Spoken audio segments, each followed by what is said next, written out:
Hello everyone, welcome back on GK Talks. So here I am with the new explanation cum summary of chapter related to English grade 7, and the story which I am going to discuss today is Expert Detectives.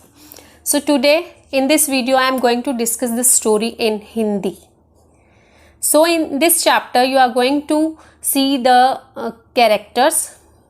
And these characters are Nishad, a 7-year-old boy, Maya, Nishad's sister, Mr. Nath, a lonely and suspicious man, Ramesh, a waiter, and Nishad and Maya's mother, who is a doctor by profession.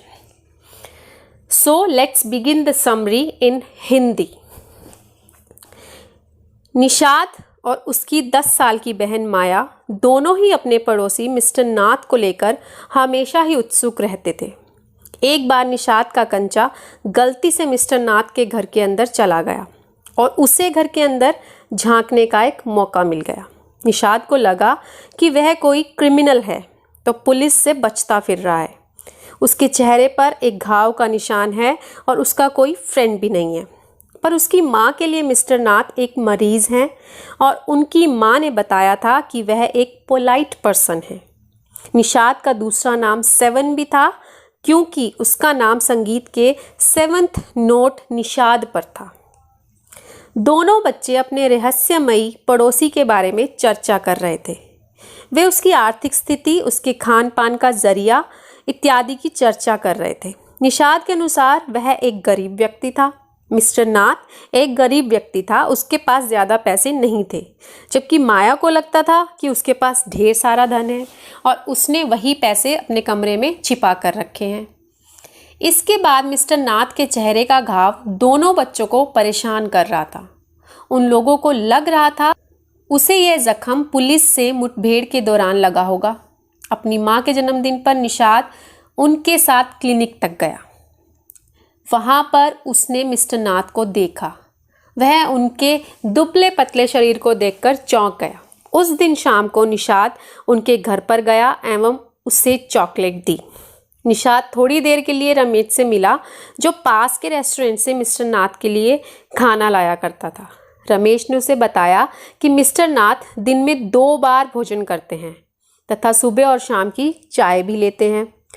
उनका भोजन हर दिन एक समान ही होता है और वह बख्शीश के साथ नकद पैसे देते हैं। रविवार के दिन वह भोजन की 2 थाली लाता था और हर बार उसे वही गेस्ट नज़र आता था। गेस्ट एक लंबा चौड़ा हट्टा कट्टा बंदा था और चश्मा भी पहनता था। वह बहुत टॉकेटिव था, बातूनी था, जबकि मिस्टर नाथ एक शांत स्वभाव के व्यक्ति हैं। बच्चे सहम गए थे और अब दोनों को लग रहा था कि वे व्यक्ति निश्चित रूप से ही दुष्ट है। गर्मी की छुट्टियों के बाद उनका स्कूल अगले दिन खुला। बच्चों का स्कूल अगले दिन खुला, पर भारी बारिश की वजह से वे स्कूल नहीं गए। जब निषाद कॉमिक पढ़ने में व्यस्त था तो माया ने उसे कुछ बताना चाहा। उसने मिस्टर नाथ से जुड़ी हर एक बात नोट की थी और उसे फैक्ट्स का नाम दिया था और प्रत्येक फैक्ट को नंबर्स भी दिए थे। बट निषाद इन सब बातों से डिसअग्री था।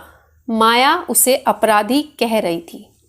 निषाद को मिस्टर नाथ के साथ कोई मित्र न होने पर, कोई उनका दोस्त ना होने पर बहुत बुरा लग रहा था।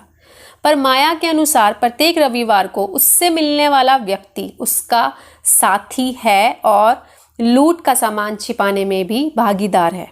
दोनों बच्चों के बीच इस बात को लेकर तीखी बहस हुई और निषाद को इस बात का बुरा लग रहा था कि माया उसे अपराधी मान रही है।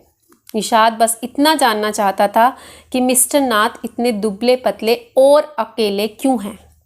वह उनका एक मित्र बनना चाहता था और माया के फैक्ट्स पर निषाद को बिल्कुल भी यकीन नहीं था। Thank you for listening. You can check my other videos related to English literature and English grammar. The links are flashing on your screens. Thank you for watching. Bye-bye.